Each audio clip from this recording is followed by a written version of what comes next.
Dear ladies and gentlemen, greetings from Brussels. My name is Alexandre Biard. I'm the team leader for the Consumer Redress and Enforcement team at BEUC, the European Consumer Organizations. We are very happy to respond to the invitation of our Slovak member S.O.S, with whom we always gladly work and cooperate. Thank you. We are very happy to share some thoughts with you today about the topic of consumer EDR ODR, which is, as you know, expected to go through important developments in the coming months. In next July, indeed, the European Commission is expected to publish a new legislative proposal to amend the ADR directive and the ODR regulation.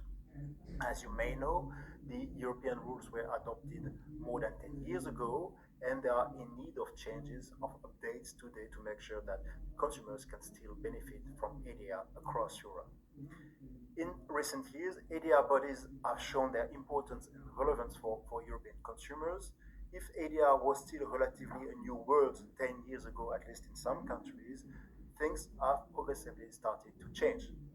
In the context of the COVID-19 crisis, in particular in the travel and tourism sectors, thousands of consumers across Europe turned to consumer ADR bodies to get reimbursement for their cancelled flight or cancelled hotel reservations. And more recently, in the context of the energy crisis, thousands of people across Europe turned to ADR bodies to find solutions to their problems. To give you a figure from Belgium, the Belgian Energy Ombudsman received approximately 27,000 complaints in 2022 compared to 9,000 complaints in 2021. You see that the number of complaints has skyrocketing in 2022. However, the situation with ADR ODR remains not the same across Europe.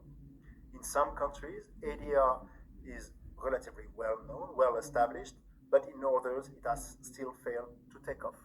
Evidence and experience allow us to identify the conditions for ADR bodies to perform well. And I would like to mention four of them with you. The first one is the quality of ADR bodies.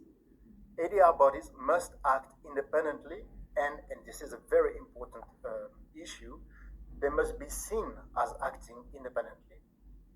There can be no trust and use if consumers are not convinced by the quality of the services of the ADR bodies. Experience has also shown that some ADR bodies have decided to go beyond the quality requirements originally foreseen by the European directive, in particular to address the needs of a specific group of consumers and in particular the most vulnerable ones. The second condition is the national landscape of ADR. ADR performs better when ADR bodies can be easily identified by all stakeholders, including consumers and traders.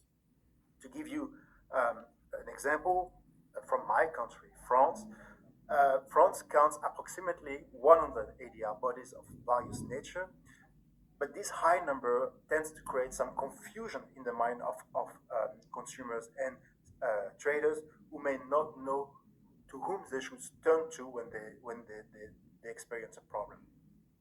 The third condition is the issue of accessibility.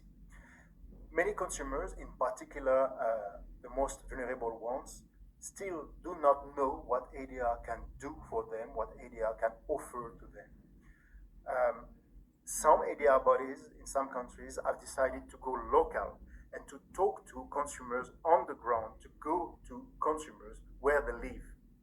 To give you an example, in the UK a couple of years ago, the Ombudsman Service launched an initiative called the Ombudsvan.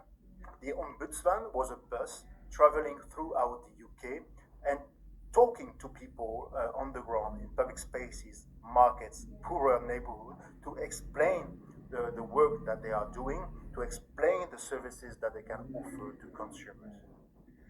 And the fourth condition is the issue of collaboration, cooperation. Successful consumer ADR bodies cooperate with other stakeholders, including and in particular consumer organizations. We have examples from BEUC members working hand in hand with ADR bodies in the context of the energy crisis to explain consumers what their rights are. only a few examples, of course, but already from all of this, we can draw an important lesson, which is that we can expect some regulatory changes in the coming months, indeed, at the European level, but this is not the full picture. This is not the final story. What will be very important is the initiatives taken by ADR bodies on the ground in terms of collaboration with stakeholders, in terms of accessibility, going local to consumers. So there is still many things to be done. This is just some food for thought. We hope it will contribute to your exchanges. We are, of course, happy to continue the discussion with you all whenever you want. We wish you a very good discussion and a very good event. Thank you very much.